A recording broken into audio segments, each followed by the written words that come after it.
Hello. Continuing with the performance. Last class what we were doing was the doctrine of frustration. Doctrine of frustration is when the breach happens due to some cause or the other. Okay. Apart from what has been attributed to the person who has caused the breach. Okay. Now that way when we were doing that part, what you have to take into consideration is also the torts, where you have about the negligence. If you have read about the law of torts, you will remember the negligence part very well. What it says, duty of care, breach of duty of care, consequence of the breach of duty of care. Along with that, what you have is the contributory negligence. Now all of us know contributory negligence very well. Am I right? So you have to put in all those aspects as well when you are giving your judgment. So when somebody has caused a breach, I was talking to you about M and C. C has to do, but he has caused the breach. But the reason for the breach is me. The reason for him causing the breach is me.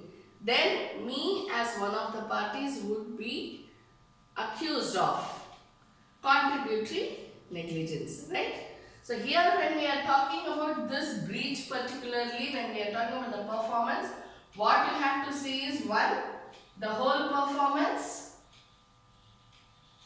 Number two, what you have to see is the part performance. As we have already seen, whole performance means the entire contract. Or if it is a part performance, say the whole performance is like this, then you have various parts. Now each of these parts will be deemed to be a whole in itself. Deemed to be a whole in itself. When will it be deemed to be a whole in itself? If the contract stipulates so. If the contract stipulates so. We have already discussed this. If I am doing this particular, I say this is 5 lakhs, this 5 lakhs, this 5 lakhs, this 5 lakhs, this 5 lakhs. So you do it when I give you 5 lakhs. You do the other part when I give you the other 5 lakhs. So even though it is a part of the whole performance, each part shall be deemed to be a whole in itself. That is how when we are doing, when we are doing the bank loans. How do we do? Wherever there is a check bounce or wherever there is a non-repayment of an EMI, only on that basis we file a case. Either for recovery or check bounce or whatever it is, only for that particular transaction we file a case. So what does it say? Each transaction is deemed to be a whole in itself even though it is part of the whole. Understand? So this is what we have about the performance. Then next, what we have to read about is the when.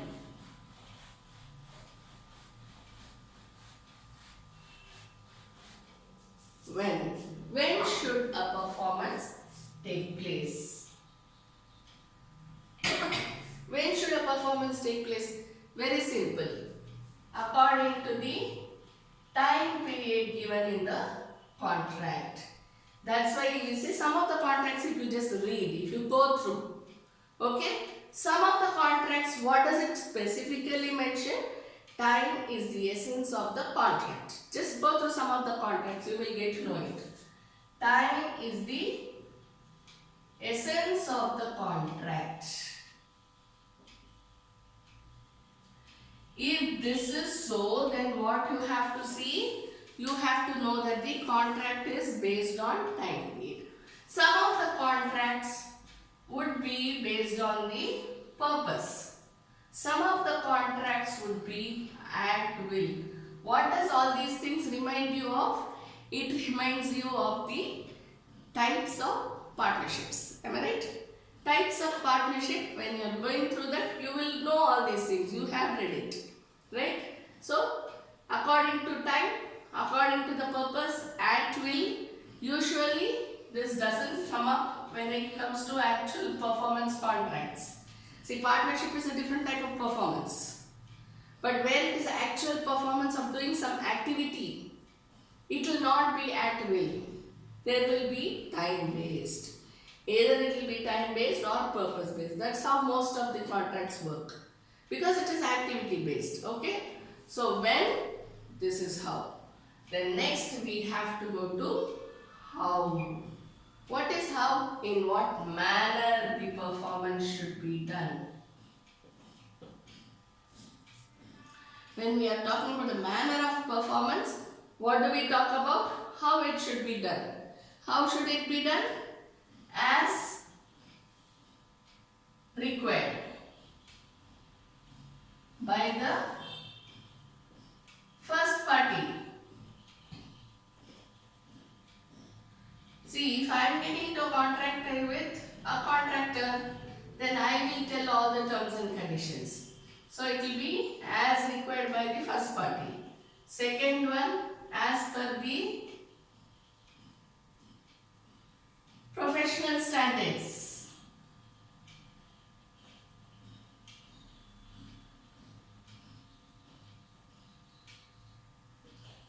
As per the skills and expertise. As per the skill and expertise of the other party. As per the professional standards. Whatever is there in the market. Okay, see, if he is a carpenter, I will expect him to stick to certain professional standards. Maybe his skill may be to that level or no. I have no idea. But when I give him a contract, I will expect him to stick to professional standards.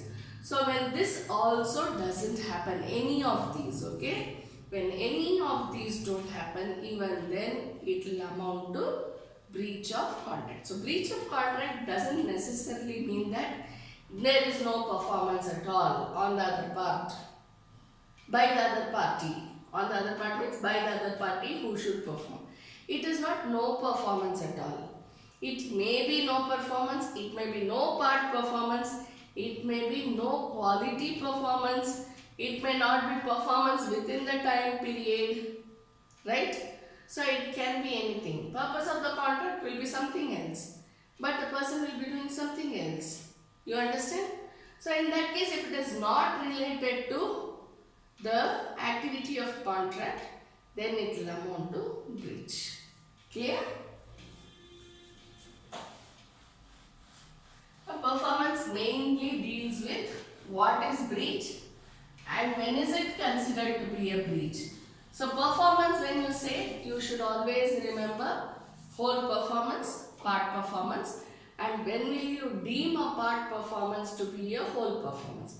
See, while reading, you may find it very easy. You already know all these topics. I don't have to teach you again, but I am not teaching you with the aim of teaching you as an LLB student. You should apply this to the judgments which you will be writing as a judge. Okay. So now when you get a case, suppose a person says, sir, your honor, I got into a contract with builder. He told me he will give me within 30 months. He told me he will give the building within 30 months. What he has done? He has not given it to me within 30 months. Now it is the 40th month and he is still extending it. In this case, how will you apply? You cannot say there is performance. Why do you want? You have also given him 10 lakhs. He is also still in the foundation stage. Why do you say so? Okay, suppose we have agreed that you will give 10 lakhs at the foundation stage. You have given him just 10 lakhs and he is also still in the foundation stage. So actually there is no breach if you technically go by what Contract Act says. What you learned till now. Actually there is no breach because what you have given? 10 lakhs. What has the construction builder done? He has constructed only the foundation. So actually there is no breach. You should not be telling anything about him. Okay? But you can always tell that you look at the terms and conditions of the contract. If the terms and conditions says that you have to pay the further only on the completion of the building. Say, or when he raises the bars. All those iron rods, on the foundation. So when he raises the erections, that is when you have to give him another, say not 50 lakhs, 15 lakhs. This is the condition. But what he has done? You have paid him 10 lakhs, he has put the foundation. And it is stopped at that. And it is already the 30th month. What would he say? Sir, he didn't give me 15 lakhs. Therefore, I didn't make any erections. But you should read the terms and conditions of the contract. Whether 15 lakhs should be the first performance or erection should be the first performance. If it is written on payment of the next installment of 15 lakhs, the builder covenants to make the put up the erections. Suppose it is written like that, then this party is at breach. But if it said that builder should put up the erections first, then I will pay him 15 lakhs, then it is not at all wrong. Understand? And suppose everything has been paid, but 30 months has also lasted, still it is going on to 40th month. Now most of the builders, some of the builders are like that. Okay? So even though all the payments are made, everything is made, the people start paying the EMI also to the bank, still they have not completed with the construction. So in that case what happens? They will have to file a case for breach. Understand? So it is not necessary that they are not doing anything at all. It can be part of performance as well.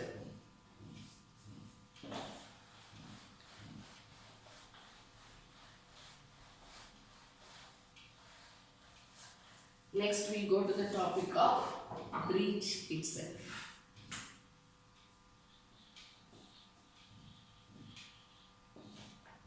What is a breach? Just now we finished with the performance, so you must be knowing what's a breach. Breach is not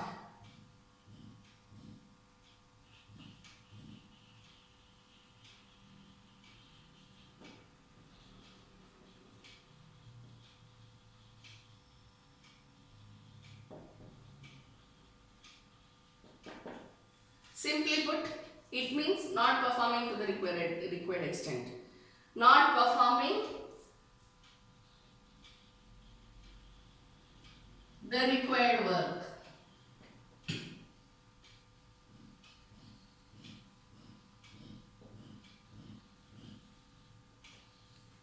When we say required work, you should remember part or whole.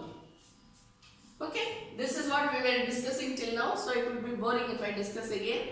So you can just remember whatever we have done in the performance part and then get on to this, okay? So now strictly breach means not performing to the required extent or not performing the required work, not performing within the agreed time period.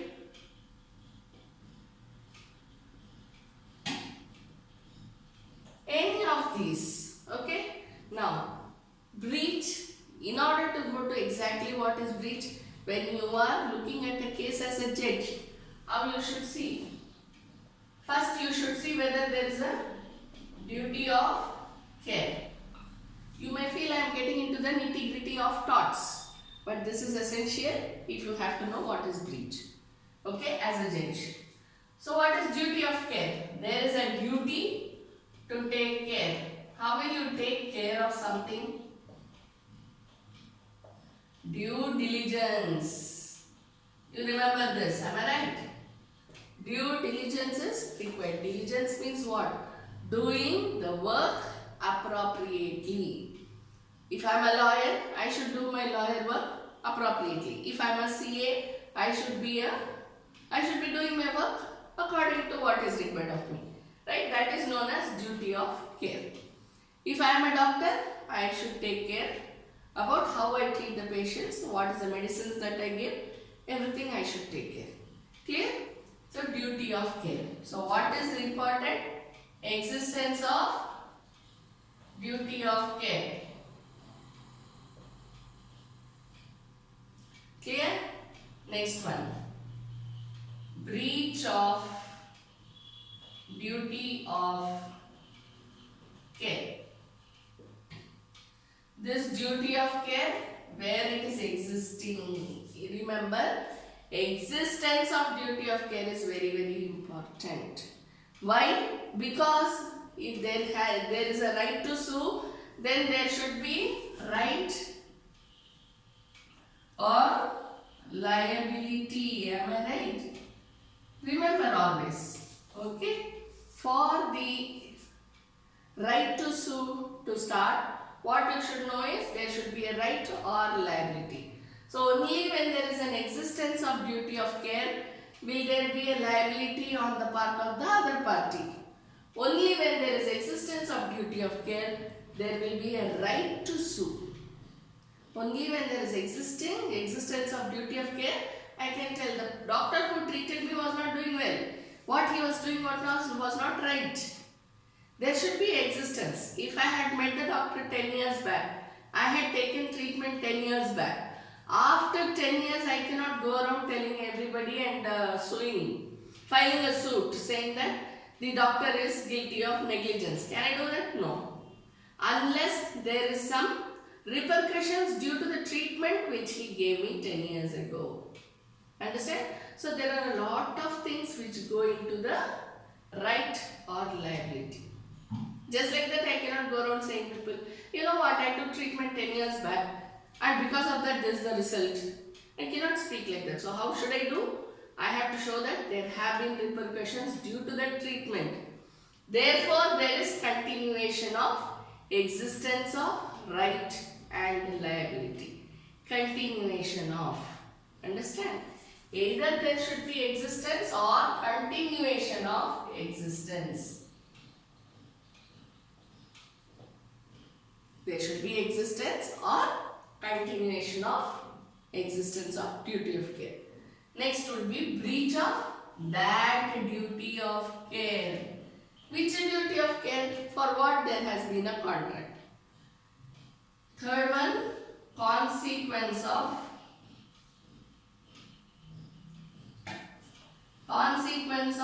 due to the breach of duty of care.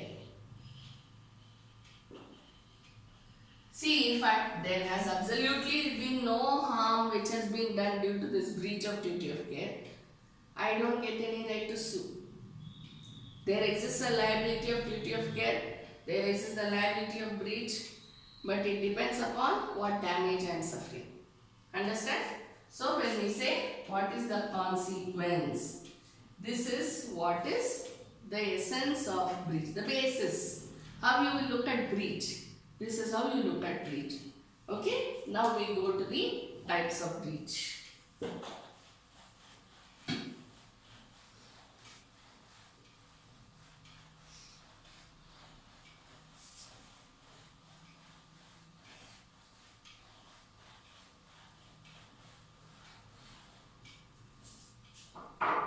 What are the two types of breach? One is anticipatory breach. Second one is actual breach. I'm sorry. What is anticipation? What do you mean by anticipation? Anticipation means when you are expecting something, that is known as anticipation. What is anticipatory breach? Expecting the breach is known as anticipatory breach. Now if I am expecting a breach already, why should I get on with the contract? It looks so senseless, am I right? If I am already expecting a breach to occur, why should I go on with the contract? Am I mad? I am not mad. See, say for example, nowadays you have lot of advertisements involving celebrities. I don't say that they are doing all this anticipatory breach and all those things. I am just trying to give you an example so that you can understand what is happening. Okay? Say for example, let's not name any celebrity here. We will just take up, say for example, some cinema actor.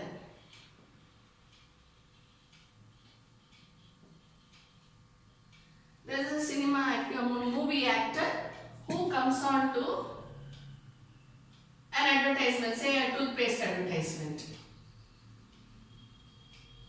Okay? I'm sorry, toothpaste advertisement. Now, this toothpaste company, what do? They approach the actor and they say, oh, So you are a very famous actor. So we want you to appear in our advertisement for a particular toothpaste. Okay. Now what happens? This actor says, okay, when is there going to be the shooting? I'm sorry. When is the shooting going to be? Okay. Now this actor says, the company says, sir, 28th September. This actor says, 28th September is it? I don't know whether I have a shooting on that date. If I don't have a shooting on that date, then I will come.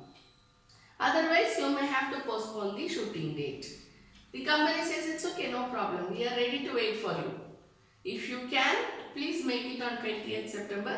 Otherwise, we will postpone the date as per your requirement. Okay. Now here, what does the actor say? He is already indicating about breach. In what manner? So this company knows. They are already expecting the breach. What if he has a shooting on September 28th? Then automatically give it. So they know it. Right? So that is known as anticipatory breach. But for an anticipatory breach to be valid, there should be information. Information by whom? By the actor to the company. Information by the actor to the company. What he said now, no, I don't know whether I have a shooting. If I have, then you may have to postpone. That is information. This is very, very important. Why? Because based on this information only, the company can go for remedies to breach. See, on the day this company approaches the actor, if the actor says this particular information, then these people will not be getting any remedies. May or may not. Okay? But he says, yeah, 28th September, is it? Okay, I am ready. I will come. No problem. Absolutely nothing.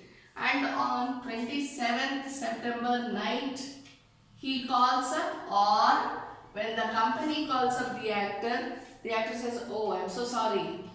I have a shooting on 28th September. Then there will be a loss for the company. So they may be entitled to a specific remedy. But suppose the company is completely ready. Previous night also the company doesn't call up. The actor says 100% I promise I will be there on 28th September. So the company doesn't bother. It goes on with the preparations. And on 28th September he doesn't turn up. Next day when the company calls up, he says, oh, you know I am a busy actor. So there will be remedies which will be available. Understand? So anticipatory breach, if there is information, sufficient time period should be there. Then how you will decide? See, if the court, when the case is filed, the court should decide whether damages should be given. You would have seen so many cases. In the issues itself, we will have to frame whether the case is fit enough for damages to be given, whether how much damage should be given, right? Whether damages should be given, how much damages should be given. Clear? So now when there is an anticipatory breach, you will look at when the information was given, and if there has been a breach, was the information given much before or was it a little later? How was it done?